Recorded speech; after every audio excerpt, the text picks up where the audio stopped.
হালকা হওয়ার কারণটা কি? হাদিস যদি বুঝতে হয় তো মুহাদ্দিসিনে কিরাম থেকে বুঝতে হবে। বর্তমান জামানাতে বাংলা পড়ে আপনাদের আশপাশে জলঙ্গির দিকে একটা বিমল দাসের বেটা বেরিয়েছে দেখবে, জি এ বাপের জন্মে মাদ্রাসা জানি আর বড় বড় মৌলবি বলছে চ্যালেঞ্জ চ্যালেঞ্জ, তো একবার বস বেটা সামনে দিয়ে মুসলমান প্রমাণ করো, চ্যালেঞ্জ থাকবে। একবার ওকে সামনে বসান, ও বলছে আহলে হাদিসের কোন একটা আকীদা যদি কুরআন আর সহিহ হাদিসের বিরুদ্ধে কেউ প্রমাণ করতে পারে, আমি আহলে হাদিস ছেড়ে হানাফি হয়ে যাব। আমি একটা নয় 100টা আকীদা প্রমাণ করব, 100টা প্রমাণ করব যে কুরআন পাকের বিপক্ষে, হাদিসের বিপক্ষে, সালফে সালেহিনের বিপক্ষে খোদা মিথ্যা বলতে পারে। আহলে হাদিস ছাড়া পৃথিবীর কোন ইমামের এই আকীদা ছিল না মুসলমান। আর শুধু তাই নয়, আহলে হাদিস দলের প্রতিষ্ঠাতা মুহাম্মদ বিন আব্দুল্লাহ নজদি কিতাব লিখেছেন কিতাবুত তাওহীদ। এই কিতাবের মধ্যে একটা জাল হাদিস লিখে বলছেন যে আদম আলাইহিস সালাম শিরক করেছেন। জোরে বলেন না নাউজুবিল্লাহ। জি রেকর্ডিং হচ্ছে, আল্লাহর কসম খেয়ে মাথায় নবীর সুন্নাত পাগড়ি পরে বলছি, মিথ্যা কথা নয়। সে নিজের কিতাব কিতাবুত তাওহীদে লিখছে আদম নবী শিরক করেছেন।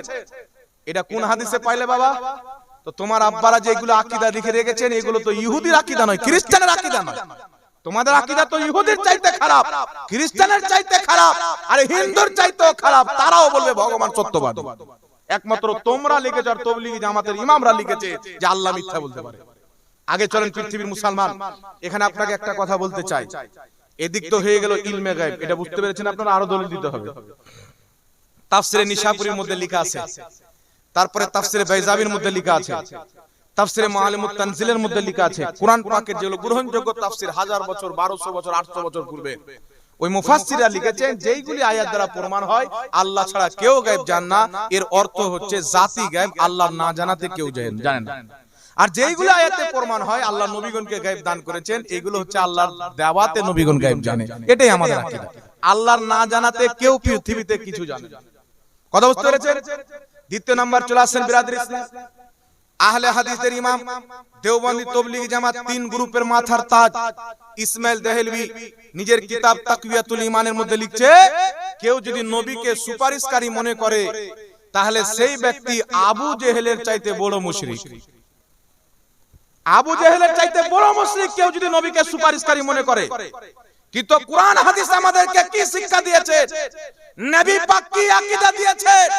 যদি কুরআন আর হাদিসকে আমরা পড়ি তো দয়ার নবী মুস্তাফা আমাদেরকে আকীদা দিয়েছেন যে শুধু নবীগণ নয়, কিয়ামতের ময়দানে আল্লাহর ওলিরাও সুপারিশ করবে। হাদিস আপনাদের সম্মুখে আসছে, আর সহিহ হাদিস। কিয়ামতের সকাল পর্যন্ত কেউ জয়ীব প্রমাণ করতে পারবে না, জাল তো দূরের কথা। হাদিস বলার পূর্বে আগে নবীর ব্যাপারে আসেন। বাংলাদেশে একটা বক্তা বেরিয়েছে, নামটা আব্দুর রাজ্জাক, নাম শুনেছেন? আমি তাকে কাযযাব বলি, বলার কারণটা শুনেন। সে বলেছে নবীর মুখে গন্ধ ছিল। আর বুখারী শরীফে হাদিস আছে, সাহাবায়ে কেরাম বলছেন আল্লাহর নবীর মুখ দিয়ে এমন একটা সুগন্ধি বের হতো, পৃথিবীর কোনো মুস্ক আম্বারে ওই সুগন্ধি ছিল না। হাকিম আল মুস্তাদরাক আলা সাহিহাইনের মধ্যে হাদিস রয়েছে, উম্মে আইমানকে রাসূল পাক মৌসুম খারাপ হওয়ার জন্য, আবহাওয়া খারাপ হওয়ার জন্য ঘরের ভিতরে একটা বাসনে পেশাব করেছিলেন। উম্মে আইমানকে নবী দিয়ে পাঠালেন, বাইরে কোথাও ফেলে দাও। হযরত উম্মে আইমান দেখছেন তো খুশবু বের হচ্ছে, নবীর পেশাব না ফেলে তিনি পান করেছিলেন। আর আসলেন নবী জিজ্ঞাসা করলেন কি করেছো? হুজুর আমি পান করে নিয়েছি। নবী পাক বলছেন তোমার পেটে কোনো রকমের অসুখ হবে না। উনার পেটে গ্যাস পর্যন্ত হয়। তো নবীর পেশাবেও খুশবু, নবীর ঘামেও খুশবু, আতর হিসেবে লোক ব্যবহার করতেন। আর বাংলাদেশের দাজ্জাল কানা বলছেন নবীর মুখে গন্ধ ছিল, ভারতে ওর বাড়ি থাকলে খোদার কসম চামড়ার জুতা নিয়ে পিটতাম। জি আপনাকে খারাপ লাগতে পারে, আপনাকে যদি বলি যে আপনার বাপের মুখ দিয়ে দুর্গন্ধ বের হয়, কেমন লাগবে বাবা? জি। আর আমার নবীর ব্যাপারে বলবে, আর আমরা উত্তর দিলে কিছু লোক বলে জাহাঙ্গীরের কোনো কাম নাই, এই মৌলবীর কথা বলছে, ওই মৌলবীর, ও রাসূলুল্লাহর ব্যাপারে বলা বাদ দিয়ে দেখ, ওর ব্যাপারে আমি কিছুই বলবো না। আর নবী পাকের যদি বুরাই করে, উনার শানে মিথ্যাচার করে, তো বক্তব্যের ময়দানে কোন কথা, ওর বাড়ি গিয়ে যদি জুতো মারতে হয়, জান থাক আর না থাক ওকে জুতো পর্যন্ত মারবো। নবীর ব্যাপারে কোনো ছাড় দেওয়া হবে না। गुलामाने मुस्तफा जान देने से नहीं डरते, सर कट जाए या रह जाए कोई परवाह नहीं करते। আমার পিতা মাতাকে গালি দাও আমি সহ্য করে নিব, নবী পাকের বদনাম করলে সহ্য করা যাবে না।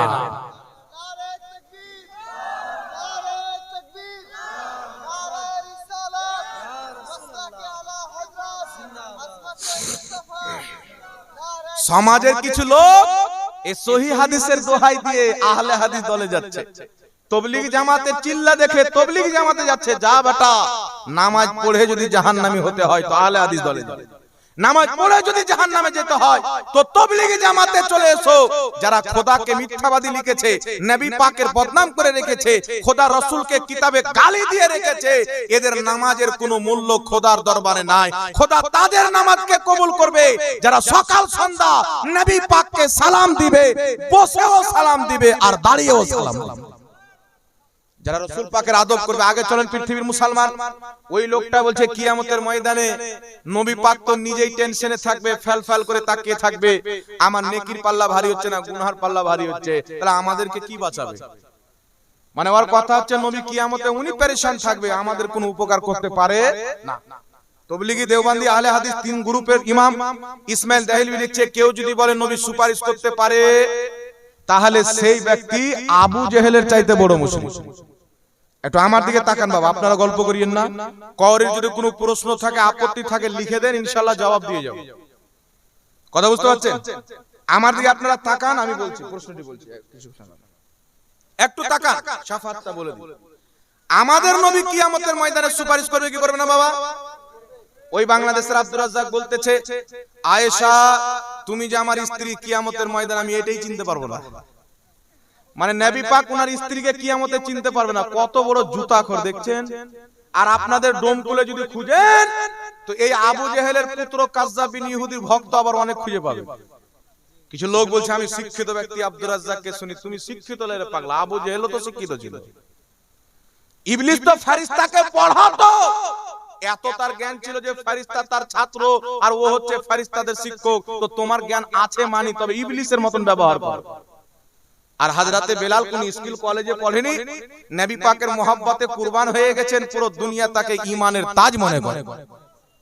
জি, নবী পাকের কদমে বিক্রি होने वाला কালো রঙের বেলালের কথা আসলে মুমিনদের চোখ থেকে অশ্রু ঝরে যায়। আর আবু জেহেলের কথা যদি চলে আসে, ওকে যদি সামনে পেয়ে নেয় তো একটাও জুতা মাটিতে থাকবে না। আর বেলালকে যদি পেলেন তাহলে কি হবে বাবা? এরি বাপ রে, কে হাত চুমবে, কে কদম চুমবে, কে মাথা চুমবে, শেষ নাই। পুরো দুনিয়ার ভিড় লেগে যাবে। আর যদি জেনে নেয় যে আবু জেহেল এসেছে তো আগে খুব ফেলবে। তো নবী পাকের কদমে বিক্রি হয়ে নামাজ পড়লে নামাজ আরশ পর্যন্ত পৌঁছে যাবে। আর রাসূল আর খোদার বেয়াদবি করে নামাজ পড়লে তোমার নামাজ তোমার জুতোর তলে থেকে যাবে। আমরা আহলে সুন্নাত ওয়াল জামাত নবী পাকের প্রেমে নামাজ পড়ি। একটু শুনেন বাবা, আরেকটি কথা আপনাকে বলে দিই, নবী পাক কিয়ামতে সুপারিশ করবে কিনা আমার দিকে লক্ষ্য করেন। লামাযহাবির আকীদা দিচ্ছে কি কিয়ামতে নবী কোনো উপকার করতে পারে না। আপনাকে মাত্র 4টি হাদিস শোনাবো, 4টি হাদিস সহিহ আর 6টা সহিহ হাদিসের কিতাব থেকে শোনাবো। শোনাবো না ছেড়ে দেবো বাবা? ঘুম আসছে কি? হ্যাঁ, এগুলো হক কথা। কিছু লোকের আবার মরিচ লাগবে, শুনতে চাইবেন। কিন্তু তুমি তো এখন পস্তাবে না, তুমি কবরে গিয়ে পস্তাবে যে কেন শুনেন। এখন পস্তাবে না, কিয়ামতে পস্তাবে। এখন তো তোমার ব্রেনে তবলিগের 40 দিন ক্রাশ করে রেখেছে। এখন তো বিমল দাসের বেটা তোমাকে কম্পিউটারে জাল হাদিসকে সহিহ বানিয়ে তোমাকে ক্রাশ করে রেখেছে। কিন্তু কিয়ামতে বুঝতে পারবে যে বেঈমানদের দলে গিয়ে আমি কত বড় ভুল করেছি। মাথা ঠুকলেও সুযোগ পাওয়া যাবে না। আর কিয়ামতের ময়দানে সুপারিশ নেওয়ার জন্য নবীর কাছে দৌড় দিবে। আজকে বলছো নবী উপকার করতে পারে না, আর কিয়ামতে নবীর কাছে দৌড় দিবে, কোনো কাজে লাগবে না। আলা হযরত বলছেন, আজ লে উনকি পানহা, আজ মদদ মাंग उनसे, कल ना मानेंगे कियामत को अगर मान गया। আজকে আকীদা রাখো নবী সুপারিশ করবে। আজ যদি আকীদা হয় কিয়ামতে নবীর সুপারিশ পাবে। আর আজকে নবী ফেল করে তাকিয়ে থাকবে, আমার নেকির পাল্লা ভারী হচ্ছে না, গুনার বলে কাল নবীর দরবারে সুপারিশের জন্য দৌড় দিবে। তো তোমার আর ইহুদির মধ্যে তফাৎ কি? কিয়ামতে ইহুদি জেনে যাবে মুহাম্মদ রাসূলুল্লাহ আল্লাহর যে বার্তা নিয়ে এসেছিল সত্য ছিল। খ্রিস্টান জেনে যাবে, হিন্দু জেনে যাবে, জৈন জেনে যাবে, সারা পৃথিবীর কাফির জেনে যাবে মুহাম্মদ রাসূলুল্লাহ পৃথিবীতে যা বলেছে সবটাই হচ্ছে সত্য। তো তুমিও কিয়ামতে গিয়ে বুঝবে তো তোমার আর হিন্দু ইহুদির মধ্যে তফাৎ কি থাকবে। আজকে বুঝে নেওয়ার নাম হচ্ছে আবু বকর সিদ্দিক, আর কিয়ামতে গিয়ে বুঝবে তার নাম হচ্ছে আবু জেহেল। তো আবু জেহেলের দলে গেলে হবে না, আবু বকর সিদ্দিকের গোলামদের দলে আসতে হবে। আগে আসেন পৃথিবীর মুসলমান, আমি আপনাকে 4টা হাদিস শোনাই। চারটা হাদিস শোনাবো, নবী সুপারিশ করবেন, আল্লাহর ওলিও সুপারিশ করবেন। এই মর্মে অসংখ্য হাদিস এসেছেন। যেমন হাদিস সহিহ হয়, হাসান হয়, জয়ীফ হয়, তেমন একটা হাদিসের প্রকার আছে হাদিসে মুতাওয়াতির। একটি বিষয়ে ব্যাপকভাবে সাহাবী যখন হাদিস বর্ণনা করে, যার মিথ্যা হওয়া অসম্ভব হয়ে যায়, ওটাকে হাদিসে মুতাওয়াতির বলে। এই রকম হাদিস কেউ যদি অস্বীকার করে, সেই ব্যক্তি কাফির ও মুরতাদ, মুসলমান থাকবে।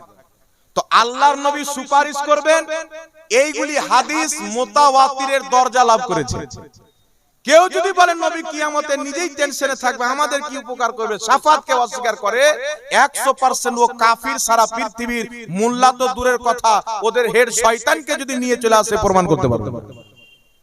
ইবনে তাইমিয়াকে যদি নিয়ে চলে আসে কবর থেকে, প্রমাণ করতে পারবে না যে নবী কিয়ামতের ময়দানে ফেলফেল করে তাকিয়ে থাকবে।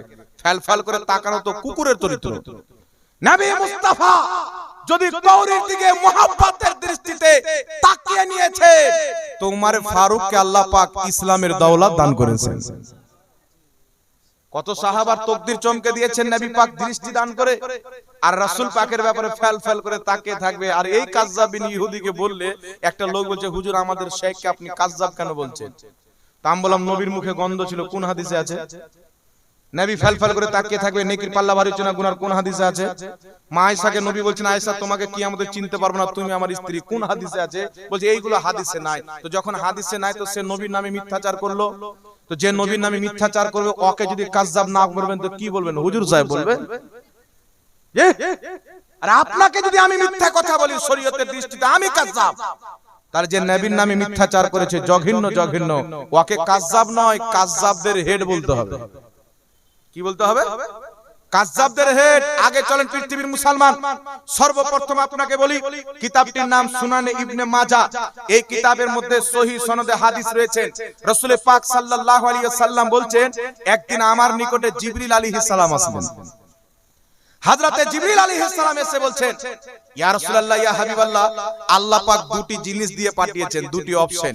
একটি হচ্ছে কিয়ামত পর্যন্ত আপনার যত উম্মত হবে, বিনা হিসাব কিতাবে তার মধ্যে অর্ধেক উম্মতকে আল্লাহ জান্নাত দান করবে, কোনো হিসাব কিতাব নেবে না।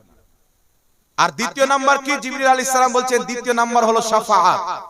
তো নবী পাক সাল্লাল্লাহু আলাইহি সাল্লাম বলছেন, আমি শাফাআতকে নিব, কারণ আমার অর্ধেক উম্মত যদি জান্নাতে চলে যায়, তো আর অর্ধেক উম্মত কি করবে? আমি শাফাআতকে গ্রহণ করলাম। কিয়ামতের ময়দানে আমি নবীর শাফাআত ততক্ষণ পর্যন্ত চলতে থাকবে যতক্ষণ পর্যন্ত আমার একটা উম্মত জাহান্নামে থাকবে। সব উম্মত জান্নাতে চলে যাবে, আমি মুস্তাফা রাজি হয়ে যাব। আরেকটি হাদিস শুনেন, আবু দাউদ শরীফের মধ্যে, ইবনে মাজার মধ্যে সহিহ সনদে হাদিস রয়েছেন। লা মাযহাবিদের মৌলভী আলবানী পর্যন্ত হাদিসটিকে সহিহ বলেছেন। রাসূল পাকের সাহাবী হযরত আনাস থেকে বর্ণিত, আন আনাস ইবনে মালিক রাদিয়াল্লাহু তাআলা আনহু قال قال رسول الله صلى الله عليه وسلم শাফাআতি লিআহলিল কাবাইর মিন উম্মতি। নবী পাক সাল্লাল্লাহু আলাইহি সাল্লাম বলছেন, কিয়ামতের ময়দানে আমার শাফাআত, আমার সুপারিশ আমার উম্মতের বড় বড় পাপীদের জন্য। পাপ তো করেছে, কিন্তু আকীদা সুন্নি জামাত আহলে সুন্নাত ওয়াল জামাতের ছিল।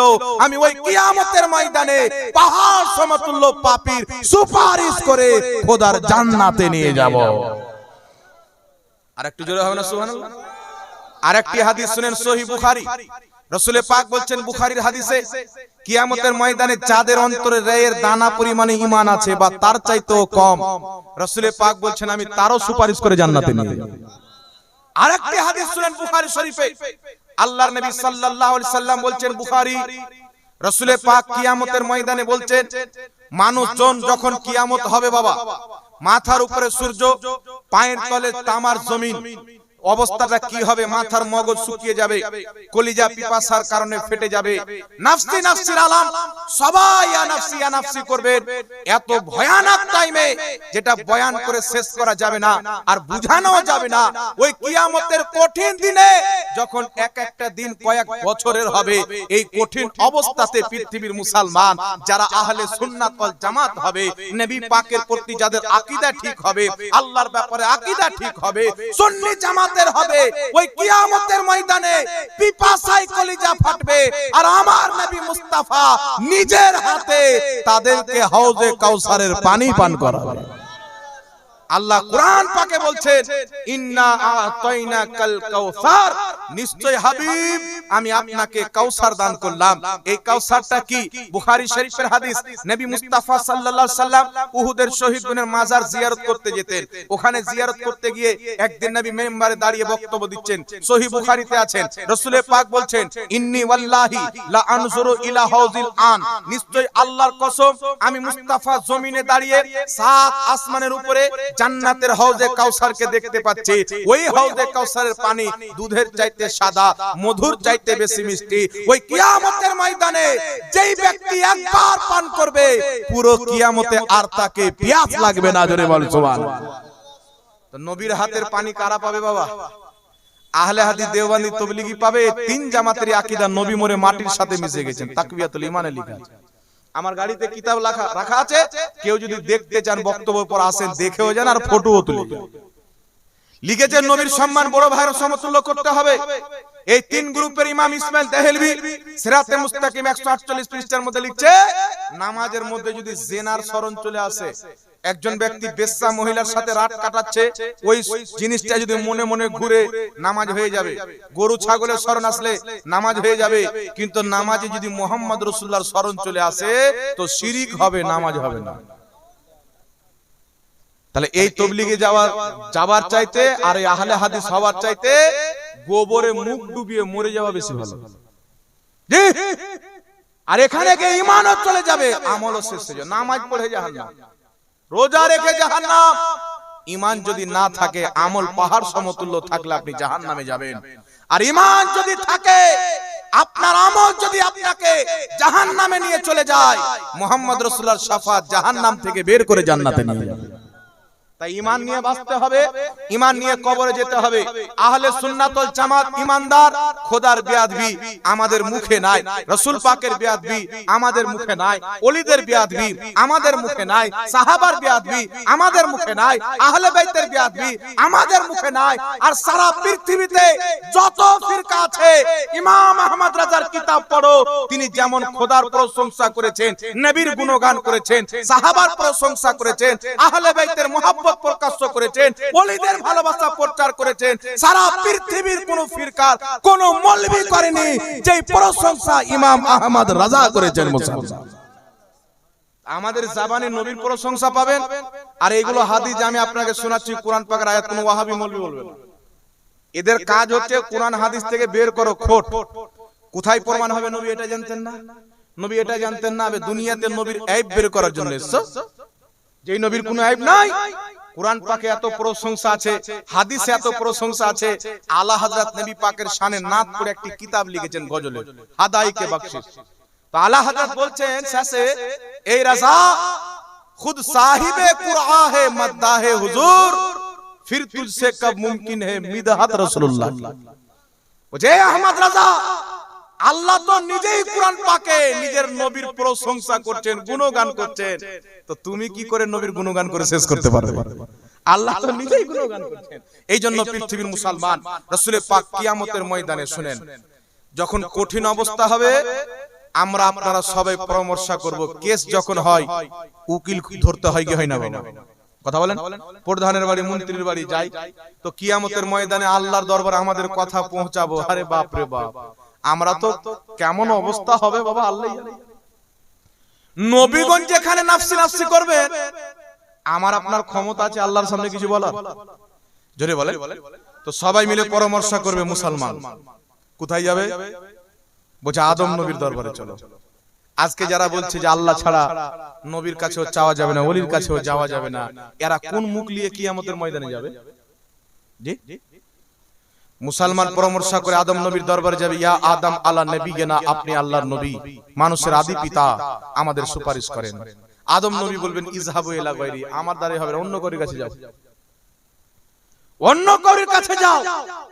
ইব্রাহিম নবীর কাছে যাবেন, যত নবীর কাছে যাবেন সবাই বলবে ইযহাবু ইলা গায়রি, অন্য কারোর কাছে যাও, আমার দ্বারা এই কাজ নাই, অন্য কারোর কাছে যাও। শেষের বেলা ঈসা নবী বলবে, এ মুসলমান, এদিক ওদিক ছুটে কোনো লাভ নাই। আজ এই কিয়ামতের ময়দানে যদি তোমাদের কেউ সুপারিশ করতে পারে, মা আমিনার লাল মুহাম্মদ রাসূলুল্লাহ করতে পারবে। আর একটু জোরে হবে না সুবহানাল্লাহ?